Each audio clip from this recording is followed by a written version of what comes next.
নমস্কার বন্ধুরা, তোমাদের এইচজি স্টাডি সেন্টারে একটা নতুন এবং গুরুত্বপূর্ণ ভিডিওতে স্বাগত জানাচ্ছি। তো যারা তোমরা ক্লাস 12 ফোর্থ সেমিস্টারে 2026-এ দিতে চলেছো তাদের জন্য এই ভিডিওটা খুবই ইম্পর্টেন্ট। যারা ব্লগ রাইটিং লিখতে চলেছো তাদের জন্য এই ভিডিওটা খুব ইম্পর্টেন্ট হতে চলেছে। এই ভিডিওতে আজকে তোমাদের আমি বলে দেবো যে কিভাবে তোমরা সহজভাবে ব্লগ লিখবে, কি প্রসেস আছে এবং তোমাদের কি রাইটিং এবারের জন্যে খুবই ইম্পর্টেন্ট হতে চলেছে। তাই ভিডিওটা পুরোটা দেখবে এবং চ্যানেলে যদি নতুন হয়ে থাকো তো চ্যানেলটা সাবস্ক্রাইব করে নেবে। দেখো, আমাদের প্রথমেই যে স্ট্রাকচারটা তোমাদের আমি এখানে একটু বলবো, মন দিয়ে শুনবে, পুরো বাংলায় তোমাদের বুঝিয়ে দেবো কিভাবে লিখবে, কত ওয়ার্ডসের ভিতরে লিখবে সেটা সম্পূর্ণ বুঝিয়ে দেবো। দেখো, এখানে একটা স্ট্রাকচার তোমাদের আমি দেখাই। এখানে দেখো, টাইটেল বাই তোমার এখানে নামটা দিতে হবে, ঠিক আছে? সেটা তোমার যেটা নাম আছে সেটা দেবে। এবার দেওয়ার পর কি করবে, দেখো ইন্ট্রোডাকশানে তোমাদের যে প্রথম যেটা হবে, right about the topic briefly. যে টপিক দেবে সেটা তোমার কোনো অ্যাক্সিডেন্ট নিয়ে হতে পারে, কোনো সিরিজ ভিক্টরি হতে পারে, কোনো ট্রফি জিতেছে সেই সব নিয়েও হতে পারে, বা অনলাইন এডুকেশন নিয়েও হতে পারে, বা সেভ ট্রিজ নিয়েও হতে পারে। যে কোনো টপিক দিয়ে সেটার একটা ব্রিফ, একটা ছোট্ট তোমরা ইন্ট্রোডাকশান লিখবে 3 থেকে 4 লাইনের। তারপরে কি লিখবে, তারপরে আসবে তোমাদের বডি প্যারাগ্রাফ। মেন প্যারাগ্রাফে চলে আসবে যেটা তোমাদের একটু বড় হবে। সেই প্যারাগ্রাফে কি তোমরা লিখবে, মেন পয়েন্ট লিখবে, এক্সপ্লেনেশন লিখবে। তারপরে তোমাদের দেখো বডি প্যারাগ্রাফ 2 সেকেন্ড, অর্থাৎ 3 নম্বর তোমাদের আরেকটা প্যারাগ্রাফ লিখতে হবে, সেখানে এক্সাম্পল দিতে হবে। তারপরে তোমাদের এফেক্ট দিতে হবে বা বেনিফিট দিতে হবে, ঠিক আছে? তোমাদের যদি কোনো অ্যাক্সিডেন্ট নিয়ে দেয়, কেন অ্যাক্সিডেন্ট হচ্ছে, কি হলো অ্যাক্সিডেন্টের পরে, কে মারা গেল, কিভাবে কি হয়েছে, না এর কারণটা কি সেটা দিতে হবে। বা ধরো তোমার ইন্ডিয়ান টিম জিতেছে, কিভাবে জিতলো, হ্যাঁ, কটা ম্যাচ খেলেছে প্লে অফসে আসার আগে বা ফাইনালে আসার আগে, এবং কে বেশি ভালো পারফরমেন্স দিয়েছে সেটা তোমাদের লিখতে হবে। দেখো, এবার কনক্লুশনে আসতে হবে, তোমার কি ওপিনিয়ন আছে, তুমি সেই জয়ে কতটা তোমার ভালো লাগছে, কি তোমার ওপিনিয়ন আছে সেটা দেবে। বা ধরো অ্যাক্সিডেন্ট বা অন্য কোনো রিলেটেড হলে তোমার কি অ্যাডভাইস আছে সেটা তোমরা লিখলে। এটা হলো একদম সিম্পল স্ট্রাকচার, বেসিক। তোমাদের ব্লগ রাইটিং হলো সবথেকে ইজি। হতে পারে তোমাদের এটা 10 মার্কসের, কিন্তু এখানে একটা নাম্বার কাটার একটা বেশি, যারা খাতা দেখবেন তারা একটা সুযোগ পেয়ে যায়, যেহেতু 10 মার্কসের হলে। তাই তোমরা অনেকেই এটা লিখতে ভয় পাচ্ছ, যারা লিখছো তাদের জন্য বলছি খুব ভালো, পরিষ্কারভাবে লিখলে ভালো নাম্বার পাওয়া যায়, এটা আমি বলতে পারি। দেখো, তারপরে তোমাদের এখানে একটা আমি ভালো করে একটা দেখিয়ে দিচ্ছি যে স্যাম্পল ওয়াইজ কী হবে। দেখো, এখানে অনলাইন এডুকেশন নিয়ে দেখো, এখানে দেখো বাই সুমন, যেমন তোমাদের বলছিলাম। দেখো, এখানে দেখো একটা প্রথমে সিম্পল একটা স্ট্রাকচার এখানে লেখা আছে। দেখো, online education has become an important part of modern learning. দেখো, নতুন দিনের একটা শেখার ক্ষেত্রে অনলাইন এডুকেশন একটা খুব গুরুত্বপূর্ণ অংশ হয়ে দাঁড়াচ্ছে, specially after the rapid growth of টেকনোলজির যে দ্রুত গতি, তার ফলে তো আরোই আমরা দেখতে পাচ্ছি। দেখো, ইট allows student to attend classes.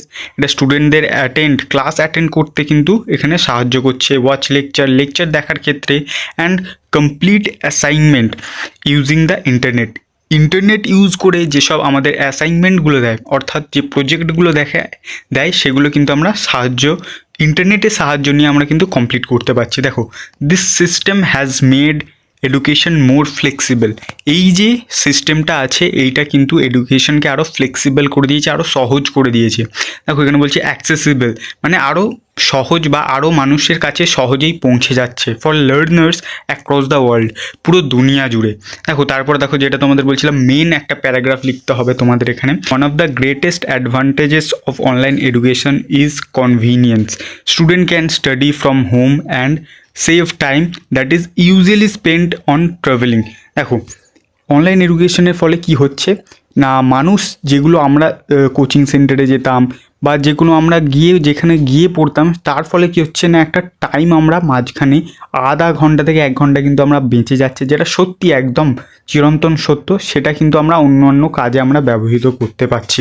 দেখো, it also provided access to the recorded ক্লাসেও আমরা ক্লাস করতে পারি, which helps learner revise lesson any time. যেটা যে বারবার কাউকে এসে পড়াতে হচ্ছে না বা কারোর কাছে গিয়ে বারবার রিভিশন করতে হচ্ছে না, সেটা তোমরা ভিডিও দেখে রিভিশন করে নিতে পারছো।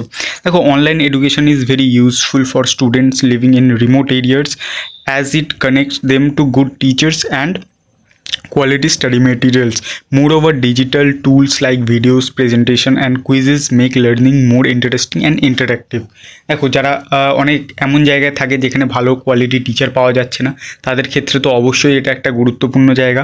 বা যেগুলো ডিজিটাল টুল আছে যেমন প্রেজেন্টেশন বা অ্যানিমেশন দিয়ে যে পড়াশোনাটাকে আরও কিন্তু ভালো এবং পরিষ্কার করে তুলছে।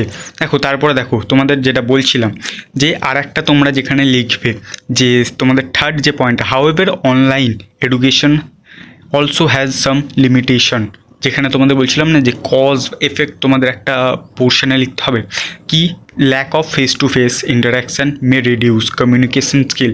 যেহেতু তোমরা সামনাসামনি গিয়ে পড়তে পারছো না, তার জন্য কিন্তু তোমাদের এখানে যে ইন্টারাকশান স্কিলটা হচ্ছে, যে প্রশ্ন করার যে স্কিলটা, সেটা কিন্তু একটু হলেও কমে যাচ্ছে। দেখো not all student have proper internet facilities. হ্যাঁ, এবার বলছি যারা প্রপার ইন্টারনেট ফ্যাসিলিটি পাচ্ছে না তারা কিন্তু অনলাইন এডুকেশন থেকে বঞ্চিত হচ্ছে, এবং যাদের কাছে ডিভাইস নেই, এখন যদিও সরকার তোমাদের ডিভাইস দেওয়ার বা কেনার একটা টাকা দিচ্ছে, সেটা কিন্তু একটা খুব ভালো। দেখো self discipline is also necessary. দেখো হ্যাঁ, অনলাইনের ক্ষেত্রে কিন্তু তোমাদের সেলফ ডিসিপ্লিন থাকতে হবে, কারণ তোমরা ক্লাস করতে করতে দেখা যাচ্ছে কেউ হোয়াটসঅ্যাপ দেখছে, কেউ রিলস দেখছে, তো এটা একটা তোমাদের কিন্তু নেগেটিভ দিক চলে আসছে। দেখো তারপর দেখো কনক্লুশন, তোমাদের বলেছিলাম যে তোমাদের ওপিনিয়ন বা অ্যাডভাইসে কী লিখবে। দেখো in conclusion, online education is a powerful and modern learning method. দেখো কনক্লুশনে তোমার ওপিনিয়নে যেটা আছে যে এই অনলাইন এডুকেশন কিন্তু একটা খুব শক্তিশালী, যেটা মডার্ন, ঠিক আছে, শেখার একটা বিষয়। দেখো if used properly along with traditional education, যদি এটা আমাদের যে ট্রেডিশনাল এডুকেশন আছে, যেটা পুঁথিগত শিক্ষা আছে, সেটার সাথে যদি আমরা ঠিকঠাকভাবে ব্যবহার করতে পারি, তো এটা কিন্তু একটা খুব এফেক্টিভ একটা জায়গায় চলে যাবে, বা খুব একটা শক্তিশালী পর্যায়ে কিন্তু এটা পৌঁছে যাবে। It make learning more effective and inclusive for everyone, এবং সবার জন্য কিন্তু এটা একটা ওপেন সোর্স হয়ে যেতে চলেছে। দেখো এটা ছিল একটা এক্সাম্পল দিয়ে তোমাদের বুঝিয়ে দিলাম যে স্ট্রাকচারটা তোমাদের কি হবে। আচ্ছা এবার তো চলো তোমাদের চলে আসি যে কি তোমাদের ব্লগ, তোমাদের সব থেকে কমন যেগুলো পরীক্ষায় আপাতত এসেছে। দেখো ইম্পর্টেন্স অফ রিডিং বুকস অর্থাৎ বই পড়ার ক্ষেত্রে কি ইম্পর্টেন্স আছে। তারপরে ইউজ অফ সোশ্যাল মিডিয়া খুব ইম্পর্ট্যান্ট, এটা একদম মানে তোমাদের করে যেতেই হবে। এনভায়রনমেন্টাল পলিউশন এটাও করে যাবে। ইম্পর্টেন্ট অফ এক্সারসাইজ, এটা খুব একটা ইম্পর্টেন্ট নয়, তাও তোমরা দেখে যেও। অনলাইন এডুকেশন খুব ইম্পর্টেন্ট এটা। সেভ ট্রিজ সেভ লাইফ, এটাও খুব ইম্পর্ট্যান্ট। এছাড়া কি ইম্পর্ট্যান্ট আছে, এছাড়া তোমাদের আমি তিনটে ইম্পর্ট্যান্ট বলবো, যে মনে করি আমি যে এই কয়েকটা যদি তোমরা দেখে যাও, মুখস্থ নয়, মুখস্থ করেও যেতে পারো, যারা একটু যদি দেখে যাও যে কোনো টাইপের আসলে তোমরা লিখে দিতে পারবে। দেখো প্রথম যেটা হবে সেটা হলো যে ইন্ডিয়া উমেন্স ওয়ার্ল্ড কাপ জিতলো 2025-এ, এটা নিয়ে একটা দেখে যাবে, ঠিক আছে, খুব ইম্পর্ট্যান্ট এটা। আচ্ছা তারপরে কি আছে, তারপরে যেটা আমাদের আহমেদাবাদে যেটা হলো, যে প্লেন ক্র্যাশটা হলো অর্থাৎ অ্যাক্সিডেন্ট রিলেটেড, সেইটা কিন্তু দেখে যাবে। কত মানুষ হতাহত হয়েছে, কিভাবে প্লেনটা ক্র্যাশ হলো, ঠিক আছে, কে একজন যেটা বেঁচে ছিল তার কি অভিজ্ঞতা ছিল বা তোমার কি ওপিনিয়ন, খুব ভালো করে দেখে যাবে। এই দুটো তো খুব ইম্পর্টেন্ট। এবং শেষ যেটা হলো সেটা হলো রেসিজম নিয়ে। রেসিজম মানে বর্ণ বৈষম্যবাদ নিয়ে, এটা একটু দেখে যাবে। এটা তোমাদের মনে হতে পারে যে স্যার এরকম তো কখনো আসেনি হয়তো, বা তোমরা শোনোওনি অনেকে, কিন্তু কিছু টাইম কি হয়, একটু আউট অফ দ্য ব্লু, একটু আউট অফ দ্য বক্স তোমাদের কোয়েশ্চেন চলে আসে। এটা কেন বলছি, এটা কারণ বর্তমান সময়ে খুবই একটা প্রাসঙ্গিক দিক, ঠিক আছে, অনেক মানুষকে কালো মোটা এই জন্যে তাদের কিন্তু, তো এইটা দেখে যাবে। এটা নিয়ে কিন্তু খুব একটা হট টপিক আমার মনে হয় এটা নিয়ে। আচ্ছা তোমাদের এটা আমি ফ্রিতে আমার টেলিগ্রাম গ্রুপে প্রোভাইড করে দেবো, ঠিক আছে, তো তোমরা সেখানেও জয়েন হতে পারো। তো আচ্ছা তোমাদের শেষে আর একটা কথা বলি, যাদের কাছে এই ব্লগ রাইটিংগুলো নেই, আমার একটা পিডিএফ আছে, তোমরা 21 টাকা দিয়ে নিয়ে নিতে পারো, যেখানে সমস্ত ব্লগ রাইটিং ইজি লাইনস যারা লিখতে পারবে না সেটা সেখানে তোমরা পেয়ে যাবে। ইমেল রাইটিংয়ের ক্ষেত্রেও সেম আছে, যেটা যারা নিতে চাইবে আমাকে একবার মেসেজ করতে পারো। তো এর থেকে বাইরে কিন্তু কিছু আসবে না। তো চলো তোমাদের আজকের ভিডিওটা এতটাই ছিল, নেক্সট ভিডিওতে দেখা হচ্ছে।